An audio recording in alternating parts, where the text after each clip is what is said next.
Have you ever stood in front of someone who looked at you with pure arrogance, completely unaware that you once held their entire future in your hands?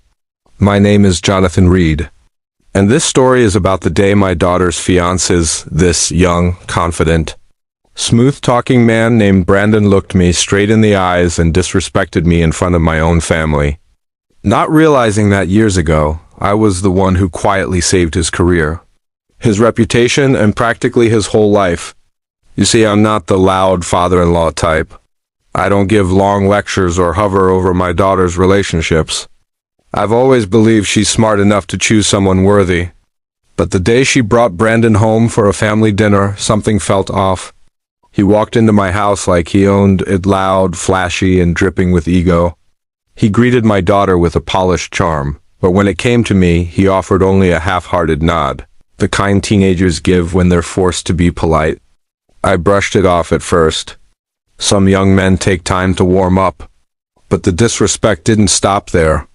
When my wife asked him about his new promotion, he turned toward me with a smug grin and said, "You know, some people succeed because they're smart, and some succeed because older people stay out of their way." The whole table went silent. My daughter looked mortified. I simply smiled because the irony was so thick I could barely breathe. This man, the same man insulting me, didn't know he was sitting across from the person who had saved him years earlier. Long before he met my daughter, long before he had any idea who I was, but I didn't say anything.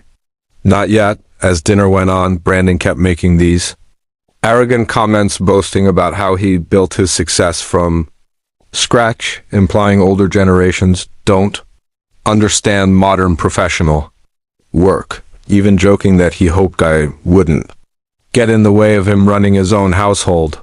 My wife reached for my hand under the table because she knew exactly what I was thinking. See, before I retired, I spent 30 years at a major consulting firm. High-level risk assessments, corporate investigations, quiet damage control. And about 5 years ago, I handled a delicate case involving a junior analyst who had accidentally leaked confidential project data. The kid was brilliant but reckless, and one mistake nearly destroyed his career. The company wanted him fired. Some board members wanted him blacklisted from the industry entirely. But I saw something in him, raw potential, fear mixed with ambition, someone drowning but desperately trying to swim. I reviewed his case personally. Instead of firing him, I recommended a probationary period, counseling, and digital security retraining. I filed a report protecting his record from future employers. I even convinced upper management to keep the incident confidential. The kid never knew who saved him. He just knew the company gave him one more chance. That kid was Brandon. Back then, he was a 20-something nobody with wild ideas and too much pressure on his shoulders. And now here he was, sitting at my dinner table, disrespecting the very man who kept him from being fired and possibly blacklisted forever. After dessert, he crossed the line. My daughter was talking excitedly about her wedding plans, but Brandon cut her off and said, "We'll do things my way. I don't need anyone's old-fashioned advice." "No offense, Jonathan." He smirked when he said my name. That was the final straw. I slowly leaned back, folded my hands, and said, "Brandon, can I ask you something?" He raised his eyebrows, smug as ever. "Sure. Do you remember 5 years ago," I said, "when you worked at a consulting firm and there was a mistake?"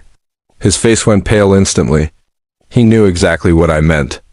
"A mistake involving confidential files," I continued, "and a disciplinary committee that was ready to end your career."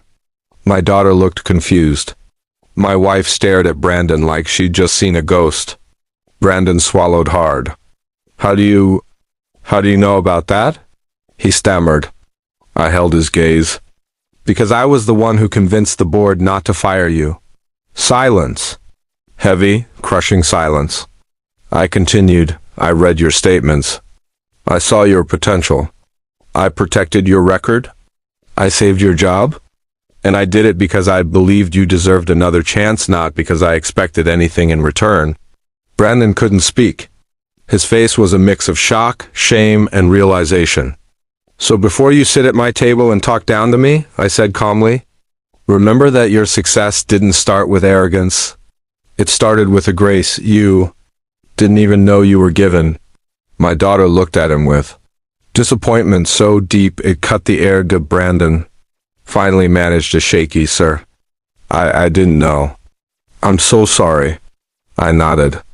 "I know you didn't, and that's the only reason I'm giving you the chance to fix this."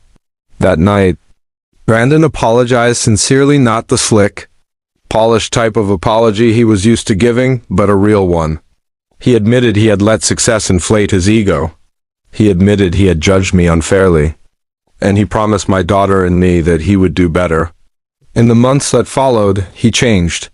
Truly changed. He became humbler, more respectful, more grounded. And today, he treats my daughter with a kind of love and gratitude that only comes from getting a second chance, not once, but twice. As for me, I didn't tell him that I don't hold the past against him. I didn't save him because I knew him. I saved him because everyone deserves a moment of mercy. And sometimes, that moment comes back around in the most unexpected way.